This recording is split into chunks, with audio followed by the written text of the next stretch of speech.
ধরো তোমার 1 মিনিট সময় শুরু এখন। সোনা আজ শেষ করো দিন গোনা, বুঝো কেন বুঝছো না আমি হেভি রোমান্টিক। এক জায়গায় অনেকটা জড়ো করে তুললে বেটার উঠবে। রানী তুমি আর সে জনা তোলার সময় একটা ঝটকা মেরে তুলতে হবে। যদি সচ্চা লাভার হও আর একটু কেয়ারিং,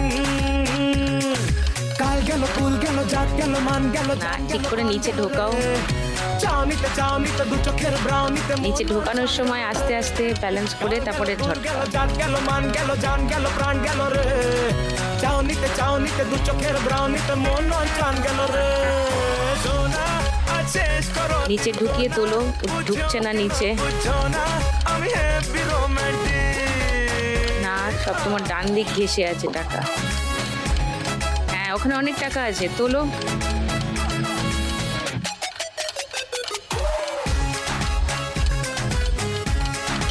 ও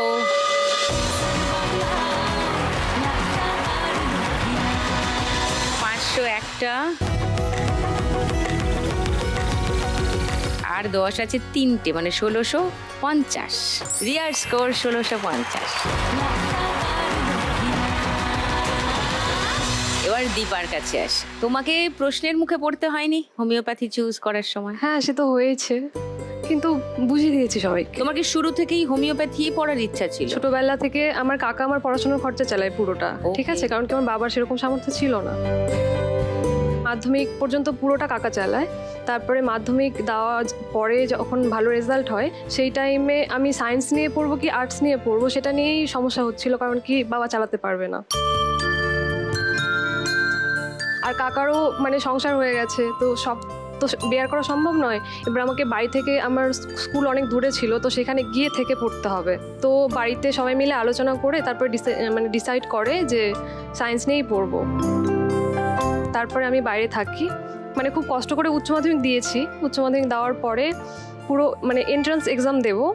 এন্ট্রান্স এক্সাম দিতে যাওয়ার সময় আমার বাড়ির পাশে নদী ছিল, সেই নদীর বাঁধ ভেঙে যায়, গিয়ে সেখান থেকে জল চলে আসে পুরো বাড়িতে, মানে বাড়ি ভেসে গেছে, আমার পুরো এলাকায় ভেসে গেছিলো। আমি তো মালদাতে পরীক্ষা দিতে গেছিলাম, আমাকে বাড়ির লোকজন বললো যে তুই আর আজকে বাড়িতে আসিস না, পিসি বাড়িতে থেকে যা, মালদাতে আমার পিসি বাড়ি আছে।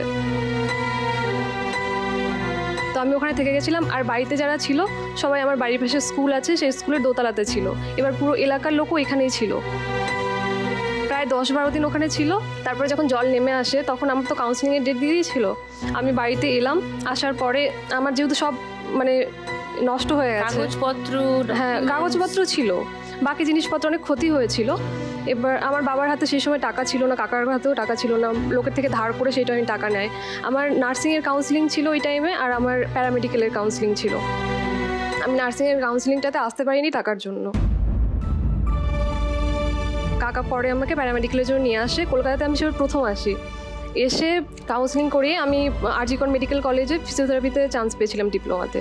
তো আমি ওখানে থাকতে শুরু করি। প্রথমে তো আমার যেহেতু বাইরে কলকাতায় থাকতে অনেক খরচা, তো পারিনি বলে আমি দিদির বাড়িতে ছিলাম মাসখানেক। তারপরে আমাকে বাড়ি থেকে দিয়ে যায় কলকাতাতে থাকার জন্য।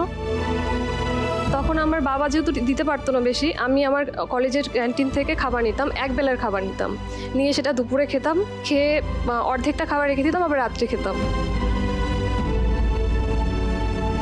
এইভাবে করে আমি পুরো মানে 2.5 বছর আরজি করেছিলাম। ডিপ্লোমাটা কমপ্লিট করেছি। তারপরে মনে হলো যে মনে হয় আমি এটার থেকে আরেকটু ভালো কিছু করি। তারপরে আমি নিট দিয়ে বিএইচএমএস পড়তে এসেছি এখানটাতে, মানে ডুমুরজলাতে। বর্তমানেও বাবার ফাইন্যান্সিয়াল কন্ডিশন তো এখনও ভালো হয়নি, তো আমাকে যে টাকাটা দিতে হয় তার জন্য অনেক স্যাক্রিফাইস করতে হয় বাড়ির লোকেদের। আমার বাবা মানে আমাদের তো রেশনের চাল পায়। বাবা কি করেন? বাবা কৃষিকাজ করে। আচ্ছা, এবার পাড়ার লোকেরা সবাই পায় রেশনের চাল, তারা সেটা খায় না বলে বিক্রি করে দেয়। আমরা বাবা কম টাকায় সেই চালটা কিনে নেয়, কিনে নিয়ে আমরা সেই চালটা দিয়ে খাই বাড়িতে, মানে বাড়িতে সবাই খায়, আর আমাকে এখানে টাকা পাঠায়। তো এখন এইভাবেই চলছে আমার।